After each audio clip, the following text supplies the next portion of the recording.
दोस्तों, क्या आपको पता है कि जो इतिहास हमने पढ़ा है शायद उस इतिहास में संपूर्णता नहीं है। आज हम बात करेंगे एक ऐसे फैक्ट के बारे में जिसे सुनकर शायद आप सोचने पर मजबूर हो जाएंगे। जी हाँ दोस्तों, सऊदी अरब, ओमान, यूएई और दुबई ये वो ऐसे जगह हैं जहां हमारे भारत के लोग मजदूरी करने के लिए जाते हैं। लेकिन एक समय था जब ये सारे टेरिटरीज भारत के अंदर आते थे। इनका प्रशासन भारत से चलता था। यहाँ प्रशासनिक अधिकारी भारत से नियुक्त किए जाते थे। जी हाँ, मैं बात कर रहा हूँ ब्रिटिश भारत की। जब अरब के सारे क्षेत्र, गल्फ कंट्रीज के लगभग सभी क्षेत्र भारत के अंतर्गत आते थे और भारत के द्वारा यहाँ नियंत्रण होता था। भारत का वायसराय ही इन क्षेत्रों का वायसराय होता था। तो आखिर कैसे हमने दुबई, यूएई, ओमान जैसे क्षेत्रों को छोड़ दिया और आज ये भारत का हिस्सा क्यों नहीं है, इस पर एक डिटेल वीडियो हम आगे देखेंगे। आज भारत के हजारों मजदूर यूएई, बहरीन, कतर, ओमान काम करने के लिए जाते हैं। लेकिन एक समय था जब ये क्षेत्र भी भारत के अंतर्गत आता था। दरअसल भारत के वायसराय के अंदर ही अरब क्षेत्र आता था और वह अरब का भी वायसराय कहलाता था।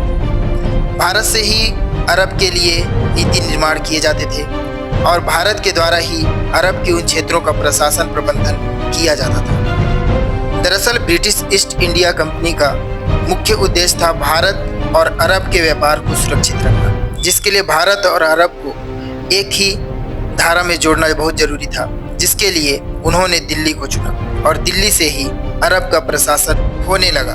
लेकिन इतिहास के पन्नों में इसे छुपा दिया गया। लेकिन आज हमारे पास ऐसे हजारों एविडेंस हैं जिसके आधार पर हम कह सकते हैं कि एक समय था जब ये सारे गल्फ कंट्रीज भारत के राज्य क्षेत्र माने जाते थे।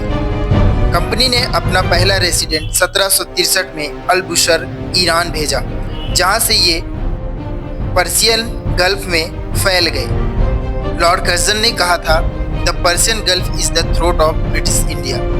भारत से अरब देशों तक का समुद्री मार्ग ब्रिटिश साम्राज्य के लिए सबसे अहम था। इसलिए उन्होंने अरब और भारत का एकीकरण करने का कोशिश किया।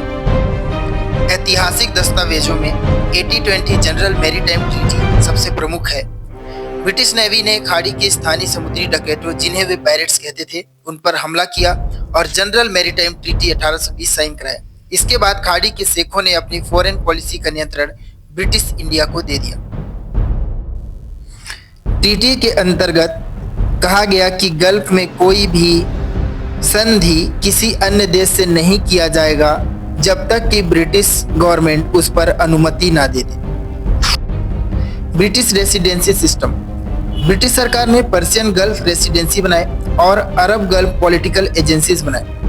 इनका मुख्यालय अक्सर बॉम्बे प्रेसिडेंसी या ब्रिटिश भारत में होता था। बॉम्बे प्रेसिडेंसी के अंतर्गत ब्रिटिश पॉलिटिकल एजेंट्स को खाड़ी देशों में तैनात किया जाता था। ये एजेंट स्थानीय शासकों शेख के साथ संधियां करते थे और रक्षा, विदेश नीति और व्यापार पर ब्रिटिश नियंत्रण रखते थे। कई मामलों में इन देशों के एक्सटर्नल अफेयर पूरी तरह से ब्रिटिश भारत द्वारा नियंत्रित किए जाते थे। इस तरह से आप जानते हैं कि भारत के द्वारा इन सारे गल्फ कंट्रीज का प्रशासन होता था। अरब का यह नक्शा हमें यह बताता है कि किस तरह से ब्रिटिश नियंत्रण के अंतर्गत अरब के वो सारे गल्फ कंट्रीज आते हैं जिन पर ब्रिटिश इंडिया का क्षेत्राधिकार था और ये क्षेत्र ब्रिटिश इंडिया के दावे में आते थे। ब्रिटिश इंडिया की सेना के जवान बहरीन, ओमान और बसरा, इराक तक तैनात थे।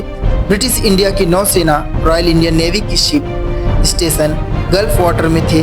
1915 में जब कुवैत संकट हुआ तो ब्रिटिश भारत की सेना ने जाकर वहां व्यवस्था संभाली। लेकिन आखिर हमारे इतिहास में इसका जिक्र क्यों नहीं है, ये बहुत बड़ा सवाल है। चलिए जानते हैं इसका जवाब। दरअसल आज़ाद होने से पहले 1937 में ही अरब को भारत से अलग कर दिया गया था। यह बहुत बड़ी एक कूटनीति थी अंग्रेजों की, क्योंकि अगर भारत से जुड़े आंदोलनों को आप देखेंगे तो उससे खाड़ी देशों में जल्द ही ब्रिटिश सत्ता का उन्मूलन हो जाता। इससे बचने के लिए ही गल्फ कंट्रीज के प्रशासन को जल्द से जल्द अंग्रेजों ने भारत से अलग कर दिया और यह इतिहास में इस तरह से छुपाया गया जैसे कि एक नकाब में दुल्हन को छुपाया जाता है शादी से पहले।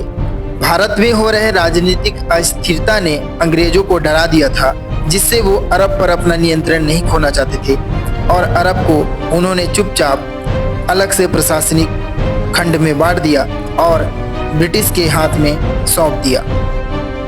चाहे जो भी हो, लेकिन यह कहना गलत नहीं है कि कभी दुबई, बहरीन, कतर, ओमान, ये सारे गल्फ कंट्रीज भारत के राज्य क्षेत्र कहलाते थे।